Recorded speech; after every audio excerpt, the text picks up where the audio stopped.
Thank you, Honourable Speaker, and I would like to thank the member from West Vancouver-Capilano for sharing her thoughts.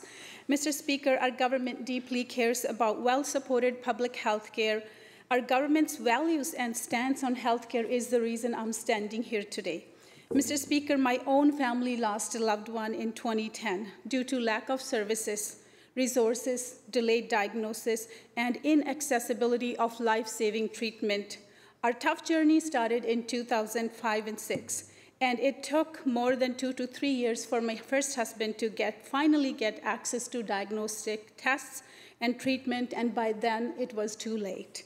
We didn't have cancer center in Prince George at that time, and the only closest cancer center was from Terrace to was Vancouver, costing us thousands of dollars for each medical trip we had to make.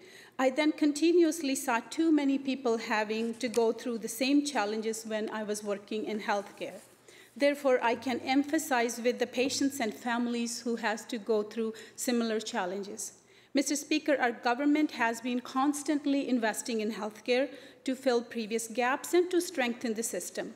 In May 2020, our government made surgical renewal commitment to catch up on the surgeries that were postponed due to COVID-19 and significantly increased the number of surgeries performed above pre-pandemic levels.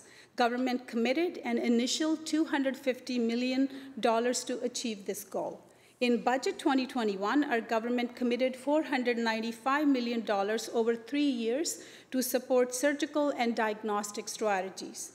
And in Budget 2022, our government committed to further $300 million over 3 years to address wait lists for surgeries and scans.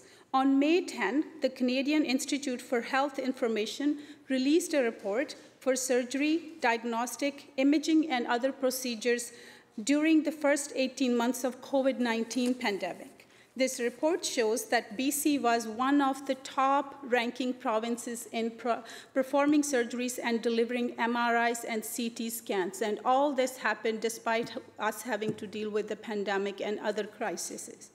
For cancer surgeries, BC's performance improved compared to 2020, was mid-range when compared to other provinces. In radiation therapy, BC's performance saw 88% patients start their treatment within the first 4-week target. For MRI, wait times went from 5th in the country in 2018 to 2nd in 2021. For CT, wait times went from 6th in the country in 2018 to 3rd in 2021. Benefits of these investments, Mr. Speaker, are being seen in my own constituency of Vernon-Monashee at Vernon Jubilee Hospital since we got the new MRI.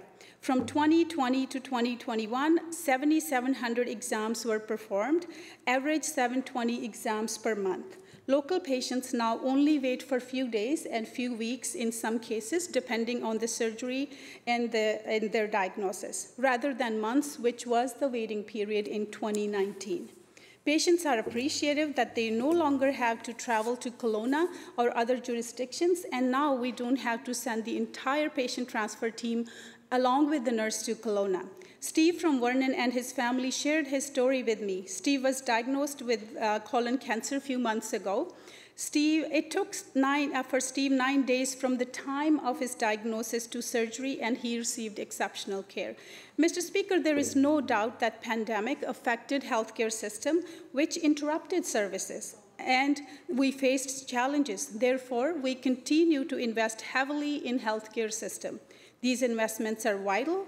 Our government is committed to invest more and recently announced BC's Health Human Resource Strategy to address these challenges so everyone can get the timely access to the care they need, and our healthcare workers can feel supported because they have been working too hard for too long during this pandemic and opioid crisis.